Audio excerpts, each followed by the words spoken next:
everybody, this is Patty Shack 97. This is actually my first YouTube video that I'm doing, and but really it's to go over the G1 Masterpiece Scale collection that I've got. A couple of you guys liked a lot of the photos that I posted on Reddit, and a couple of you asked if I would make a video going over my collection and how I built the display stand. First, I'm just going to go over my Optimus display. I've got a Optimus Prime Transformers poster. That was actually really easy to do. It's not one that I bought online. I actually found a couple of pictures. As you can see here, it's a Marvel Classics design here, and I found that picture along with the logo and just got an easy Photoshop app on my phone and just took the logo out and just pasted it on here. It actually came out pretty clean. And then I got it printed at my local FedEx shop. It ended up being like $35, mostly just because it's mounted on a foam board. But going on to the actual collection, I've got some of my favorite pieces here. So up here is actually some cardboard that I made. And I made this Optimus Prime out of a Coca-Cola box and a Mountain Dew box. And I made this Optimus Prime based off of the anniversary edition Optimus Prime pin. So those are two parts of my collection here. Not really expensive at all, just some fun that I had when I was a little bit younger. The crown of my Optimus collection is an original Optimus Prime still in the box. Just by looking at some of the details, you know, like the bordering is cut like it's supposed to be. This is a legitimate original that my father gave me that he had bought when he was a kid. Passed that down to me. So like I said, that's kind of the crown of my collection. I have all my boxes on display. You have the display art, and then I have the actual figures. So from left to right, you have the Magic Square 01 Optimus Prime, and I liked this one a lot. It was what started my Masterpiece Scale collection.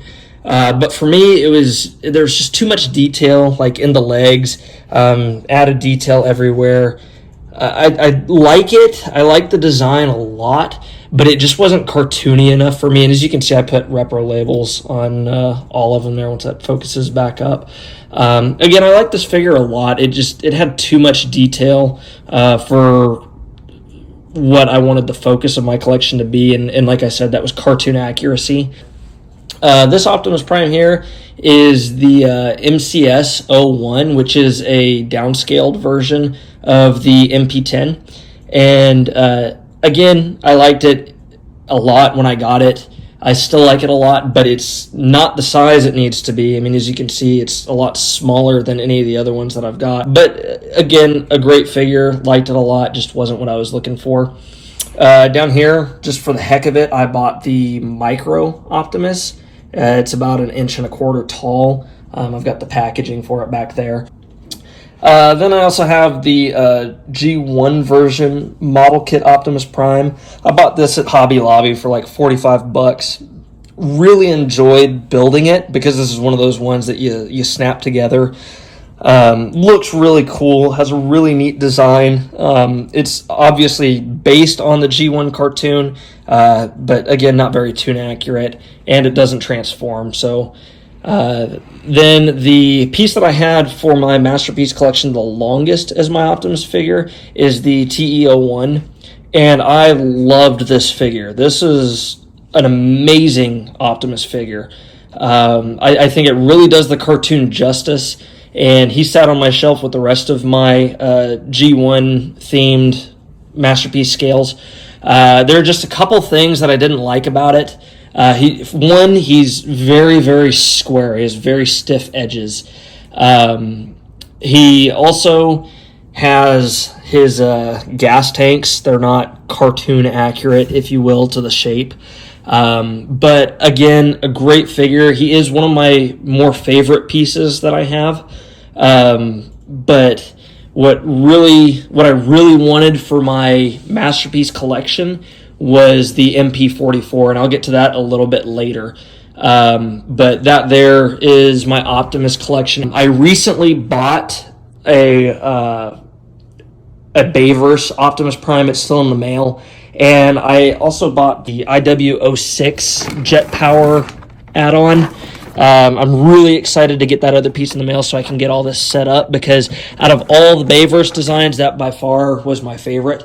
So hopefully soon I'll be able to add that. But as of now, that's my Optimus Prime collection. Moving on from there, I'm going to show you guys what I was doing with my original display. And it's kind of hard to see from this camera angle. But I had this custom printed at FedEx as well. All I did for it was I found an original screen capture from G1 Season 1, and I got the arc and the mountain. But the original picture, I mean, you can kind of see this line right here, only cut off there, and was really long and skinny. And it was meant to show the tune accuracy.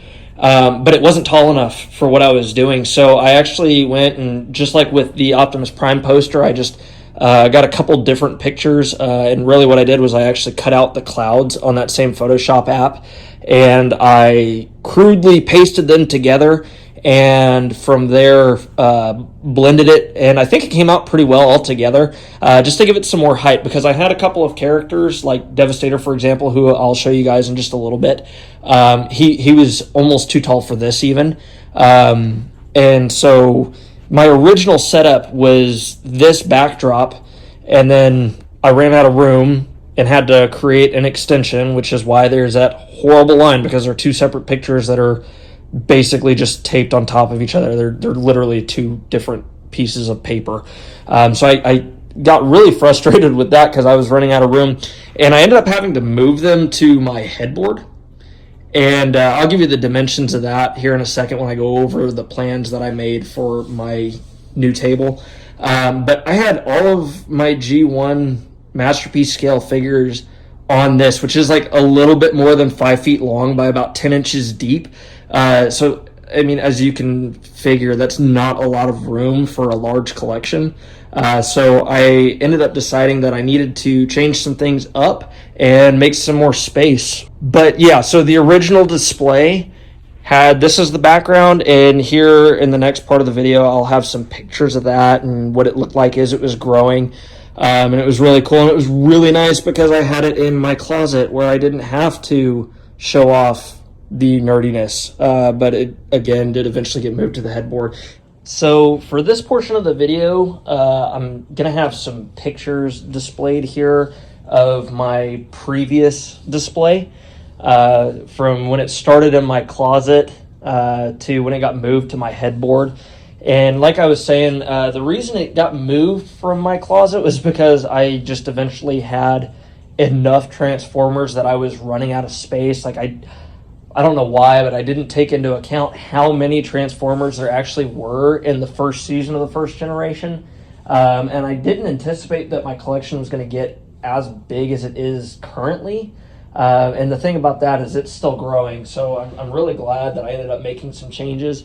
But from the first point, it was in my closet, which are these first couple of pictures that I had.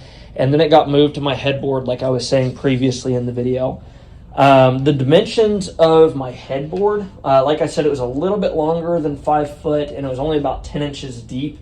So it ended up being exactly 600 square inches, or roughly 4.16 square feet for display space.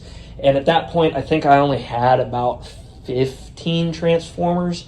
And as you can see in the pictures here that I have edited into this video, it looks really, really clustered, and you couldn't see much of the background, which kind of took away from the whole point of having that background printed.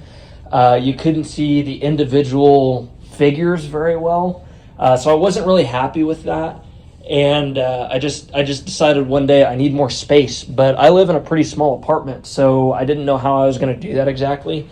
So I did some planning and moving some furniture around, and I ended up deciding I need to build a 3D diorama table of the same background that I already had printed. And so now we're going to move into the actual plans and designs that I made for that. So I'll show you guys the blueprints from here. So here's my blueprints. And I'll get into each one in detail here in just a second. And so I put together some blueprints, and this was the design that I came up with. And as you can see, it's the same as the background that I had printed from FedEx from the original cartoon. But now I wanted to make it 3D. I wanted to make it a little more interactive. And as you can see, I did the arc in the mountainside there, and backgrounds with some hills and rocks. And I also initially planned to do the Decepticon construction for the ship they were building in the first episode. Well, the first 3-part episode, the More Than Meets the Eye, parts 1, 2, and 3. And I'll get into that a little bit later too, because that actually did not end up happening for the sake of space. And as you look closer, you can see I had layers to it. And I also have prices and materials and measurements and all that. So what I had decided was I was going to make just a really generic, basic table out of lumber. And then I was going to make the actual diorama, or the display, out of insulating foam. Because it's typically pretty cheap. They come in large sheets. It's 8 foot by 4 foot. So you get a lot of foam out of it, and I was able to get just one foam sheet and do the measurements and layer it the way I wanted to.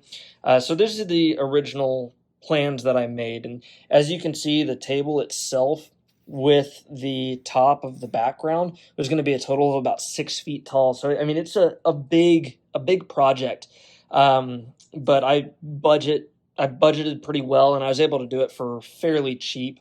So this is from a like a profile view of the design that I had made.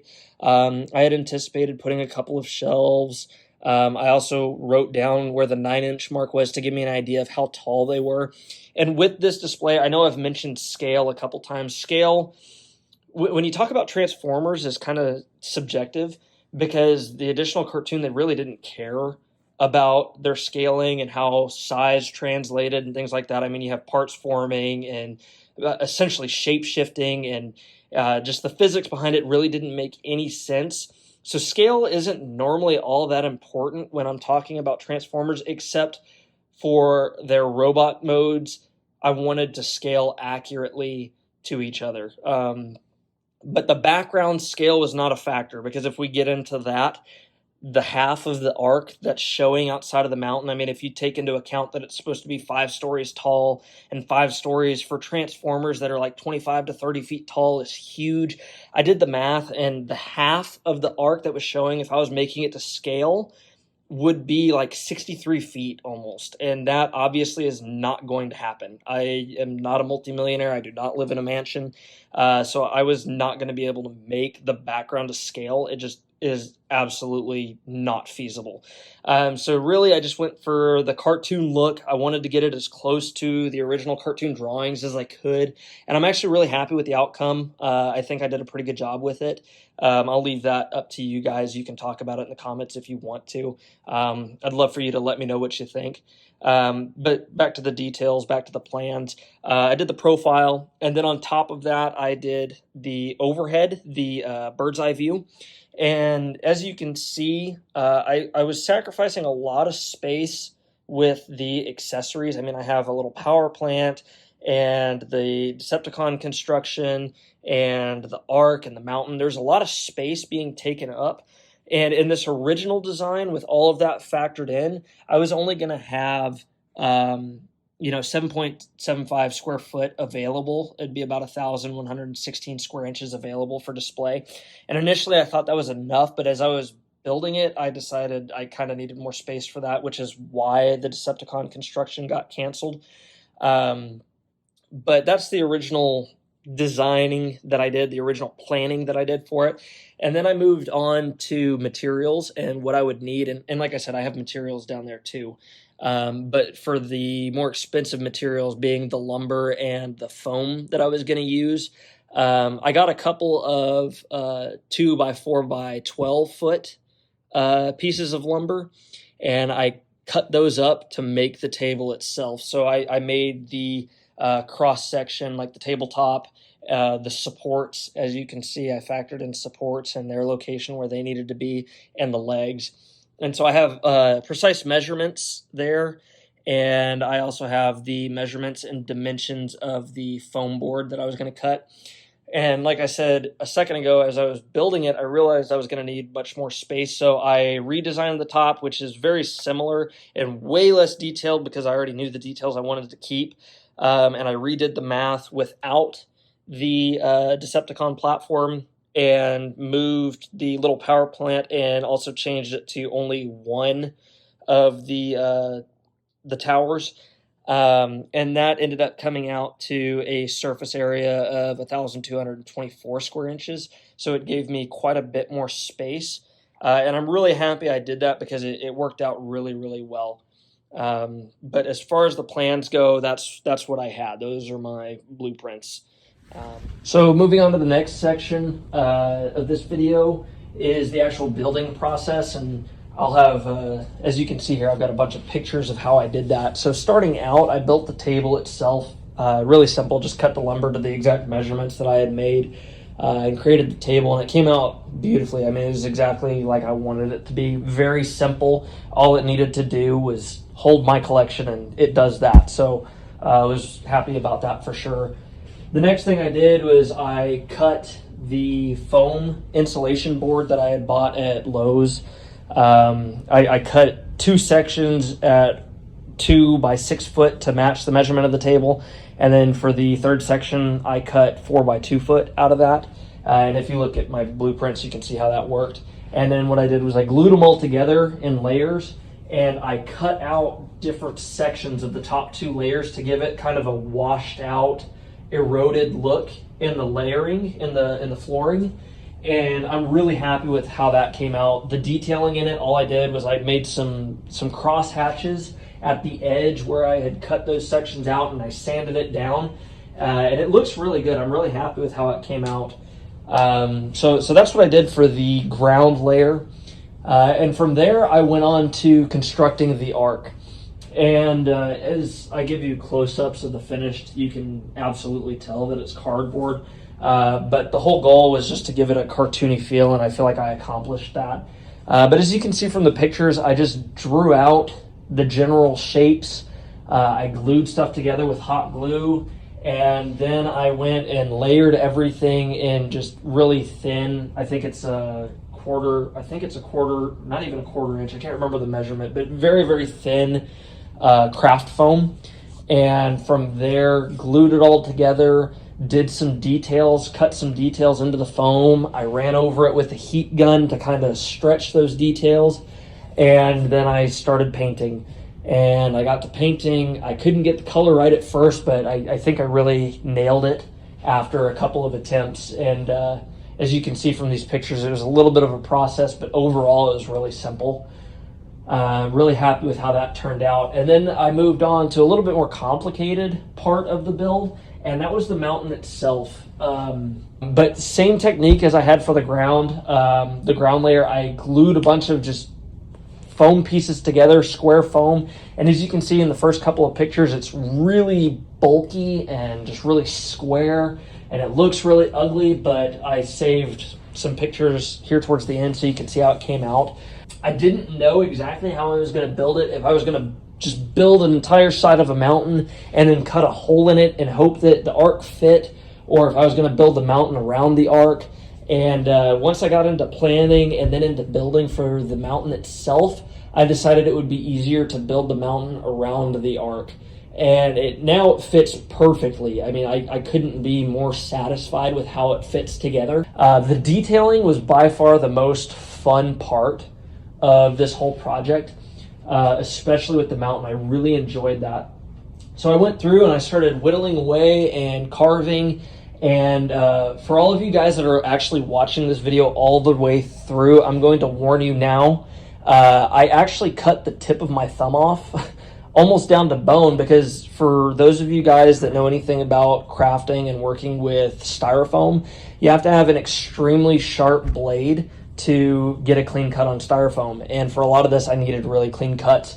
And I just had my thumb in the wrong spot. It was on an upcut after I had replaced a brand new blade.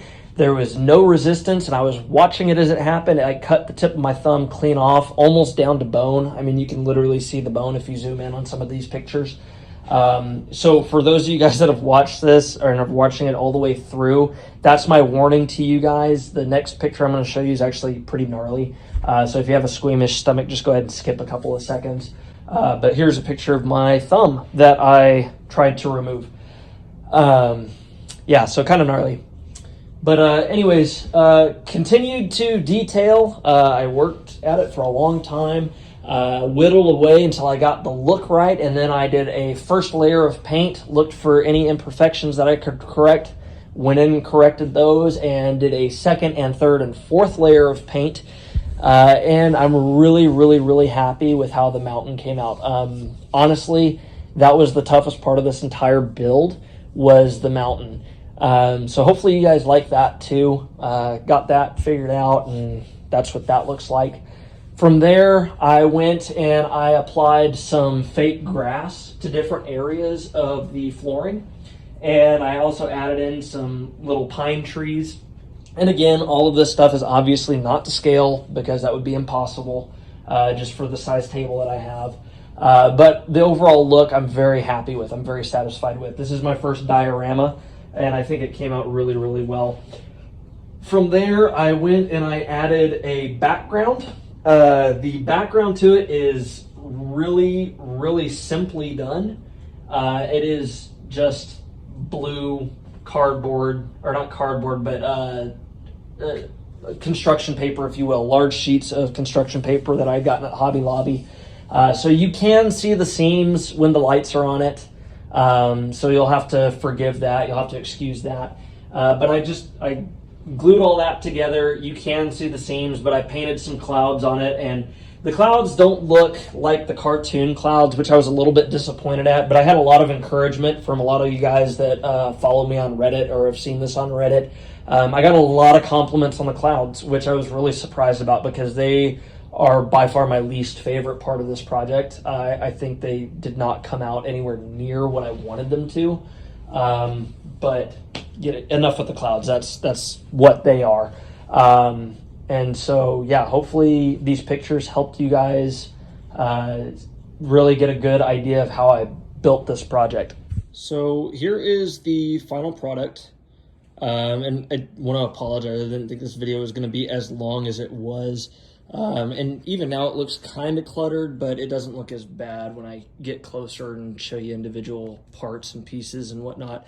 I forgot to mention, I also wrapped the bottom of the table in, it's almost like a fabric, but not quite, like a plastic fabric. Happy with how it turned out, but I intend to get a Transformers G1 logo printed out on a large poster, like a foam board or something, and I'm gonna stick that right in the center so it has the logo right there. But going into the diorama, after y'all have already seen the pictures, I'm gonna go and talk about my actual collection, who I've got and which figure they actually are.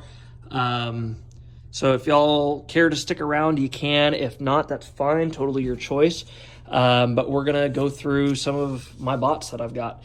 So in the very top back, we have Hound, obviously, and he's with Cliff Jumper, and you have Laserbeak. This is a tribute to More Than Meets the Eye, episode 1, the first of the 3-part episode. So you have Hound, that's my MP47. Really happy with the cartoon accuracy of him, really of all my figures, but he just has a really cartoony feel to him, and I think that's great. So that's my MP47 Hound. My Cliff Jumper is actually the X-Transbots Toro. His robot mode is pretty tune accurate, but his alternate mode is more real world. So I'm not really a fan of his alternate mode, but that doesn't really matter because I don't have them displayed in alternate mode anyways. But those are those two. Moving on down the mountain, we have my MP12 Sideswipe. And he's actually a knockoff. I didn't want to pay a ton of money for him just because I'm not a huge fan of this mold. I like him. He feels cartoony, but Takara Tomy has not yet really released a super hyper accurate toon version. So he's just kind of in the back. I didn't spend a lot of money on him again because he is a KO. You have Spike. He's chilling on the mountain. That's kind of another G1 reference I wanted incorporated. Here is the arc, and like I said in the very beginning of the video, you can obviously tell it's made with cardboard. I didn't go and seal that. I was honestly too lazy to do that.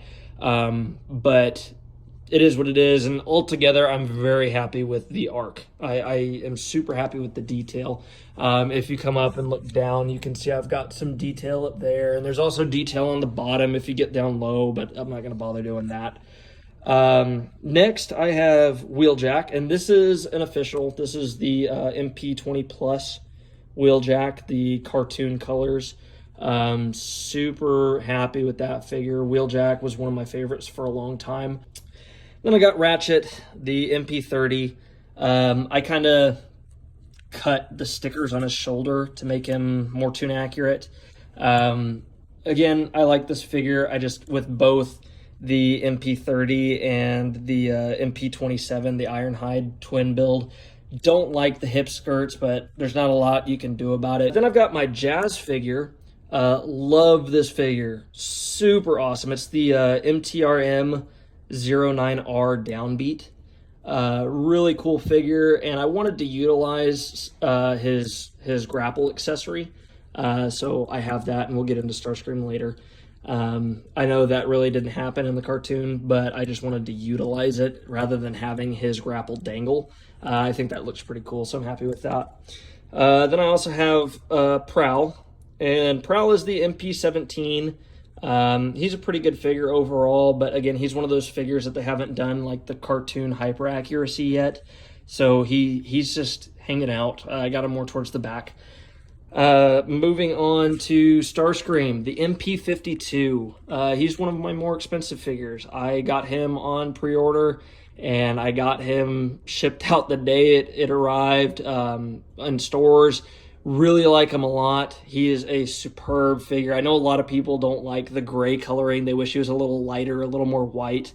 And I do have him displayed with Megatron, although I do have Megatron displayed down here, who I'll get to in a little bit.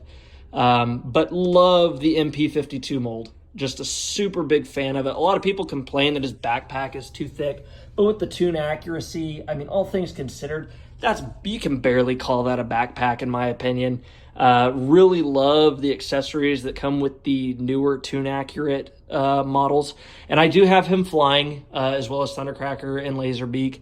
I just have thumbtacks and fishing line. Really simple, and although he's got the die cast and he's as heavy as he is, just one piece of fishing line tacked in two different spots, it honestly holds really well, and I really love that I have my Seekers flying. Huge fan of that. Really happy that I decided to do that.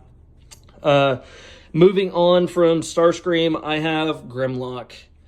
And this Grimlock, honestly, if I had to name one, he is probably my favorite out of my collection. And the reason behind that, this is the oversized. This is the Gigapower HQ01 Super Raider. It's the metallic version.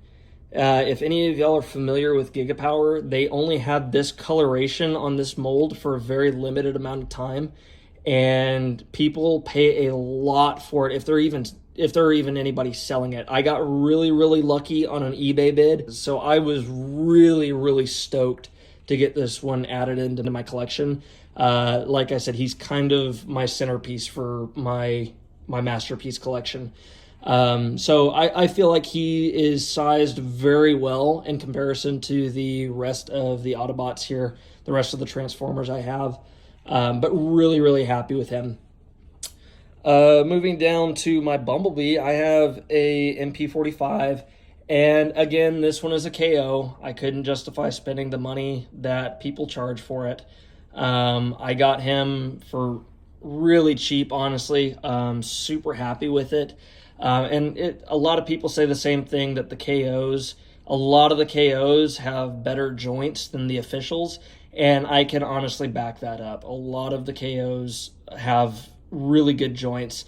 I really like the toon accuracy of his alternate mode, but really the reason I got him was the toon accuracy of his bot mode. And as you can see here, I actually have some window stickers to give him kind of a cel-shaded look, a little more cartoon look, and those are ones that I actually hand painted, so those are customs by me. Really love this Bumblebee figure. This one is my girlfriend's favorite, in her words, because he's tiny. So yeah, there's Bumblebee. That's the MP45 mold, but it is a KO. Onto the MP44. Ever since the MP44 came out, I have watched so many different reviews on him, and I've wanted him so bad for so long, but I just could not justify paying $400 plus for this figure, especially with so many of the different copies having weak joints and weak ankles and weak knees. I also didn't like how shiny the paint was on the MP44. It was just a little too reflective. It didn't have a cartoony feel to the paint, to the coloration itself. So I started looking around and struggled for a long time to find one, and finally somebody had one on eBay. It's the Weijing MP44 knockoff, and this is actually the version 2. So it has the fixed clips in the back, so the knees don't have any problem bending. The pegs don't break. Really happy with this figure. He is awesome, and I ended up getting the clear Autobot repro labels to put on, so it resembled the cartoon and the MP44. Again, another knockoff, but by far my favorite Optimus Prime figure that I have, other than my 84 still boxed. But yeah, that's my MP44 KO. I also have Ironhide over here in the back, the MP27. Already talked about Ratchet and how I don't like the hip skirts. Same applies here. A good figure altogether, but here's G1 Ironhide. Moving on to MP52 Plus Thundercracker. So I actually spent a little bit more on him than I did on Starscream, because I got really impatient and bought a Japanese release version. I actually got this before he released in the United States, so I was really excited to get him as early as I did. He fits in really well with my Starscream. So again, Flying Seekers, super cool. Down to Megatron, the MP36. This is the first masterpiece figure that I bought, was this Megatron, the MP36. And then the second one I bought was the Magic Square, which I talked about earlier. But yeah, there's Megatron, and I stuck some tape in the joints on his mace so it actually holds form really well. Really happy with that. Then moving on to Rumble and Ravage. Nothing really special about these guys. These are the cassette tape mini-cons that you can get with the MP13 mold of Soundwave. There's nothing too special about these guys. I got them pretty cheap too. They're used. Moving on from those two, I have my reflector set. This is the KFC Toys Opticlones. Really liked how they look. I feel like they're super cartoon accurate. I just wish they were a little bit shorter. They are some of the shorter bots that I have, but I just would like if they were a little smaller. But as far as the colors and the design go, I really like them. Not a huge fan of their feet, like most people that have bought these, but they're cool figures.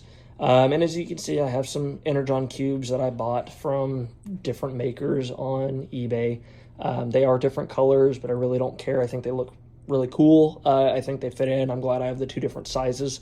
I also have Frenzy, came in the same kit as the other Minicons, the other cassette tapes. Won't really go into him.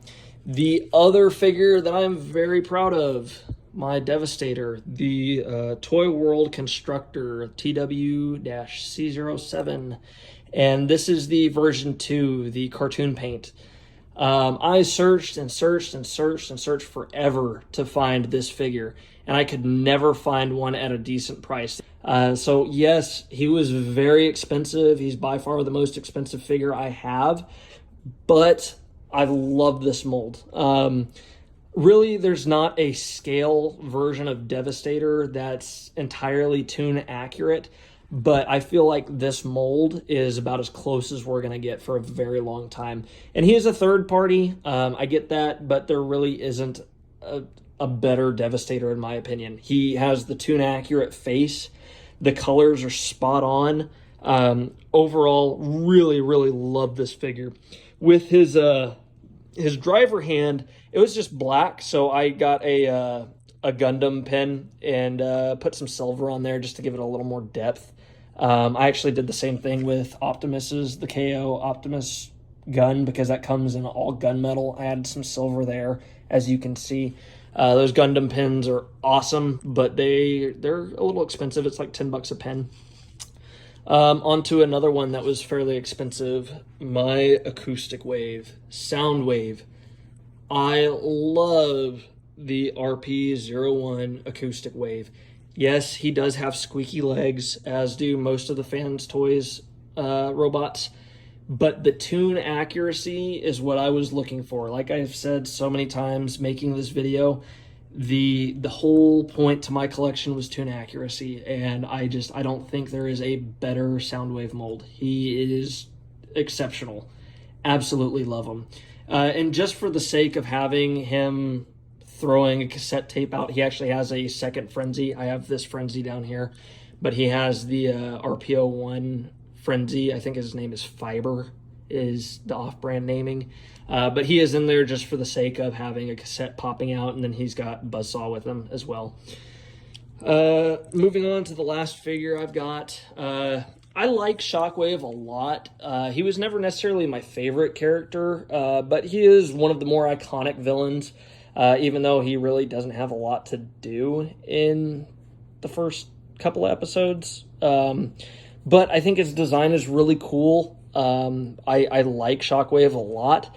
And again, was going for tune accuracy. And a lot of people like the repaint version a lot better than this. But altogether, I feel like his colors are pretty spot on in this mold. This is the MP29. I like him a lot. But again, because of his lack of presence in the first couple episodes, he's kind of just to the back. Because I feel like that's kind of just the best space for him right now. But altogether, he's a good figure, and I like him.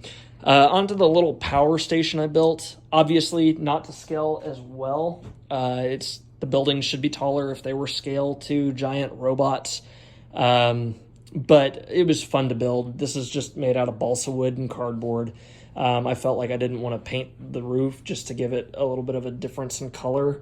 And then with like barbecue skewers, I made the radio tower, and I just have some fishing line to it and some copper wire. Made kind of just a little converter box, you know, nothing fancy. Just used thumbtacks for the posts. You know, it's all in all just a cool little add-on. Nothing fancy. And like I said, for the sake of space, I only made one tower. And I made the building pretty small just so I wasn't taking up more floor space than I needed. Because as you can tell, although it is roughly 1,200 square inches, there is not a lot of display space with some of these figures.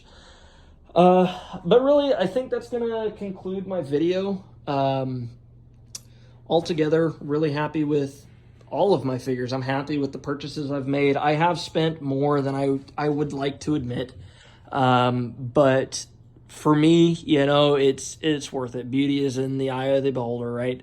My girlfriend thinks I'm silly for spending that kind of money, but she agrees it's a pretty cool collection, and she's very happy with the display stand rather than the headboard as well. Oh, one last detail. At Universal Studios Hollywood, they have the Transformers ride. And at the end of the ride, somewhere else in the park, in one of the gift shops, they have those penny presses. And when I went, they had G1 Transformers penny press. So I've got a couple of them on here. I've got, let's see, that's Bumblebee, and I've got Jazz, and Optimus, and Megatron, and Starscream, and Shockwave. So those are the ones that I was able to get. You know, I didn't get all of them. But I didn't have anywhere else to display them, so I just glued them down to the edge because I just figured it fit, and I really didn't want to keep them on a shelf anymore. So there those are. But thanks for watching, you guys. Again, this is my first video. Sorry it's so long. But there it is. That is my display stand. So again, hope you guys enjoyed it, and that's it.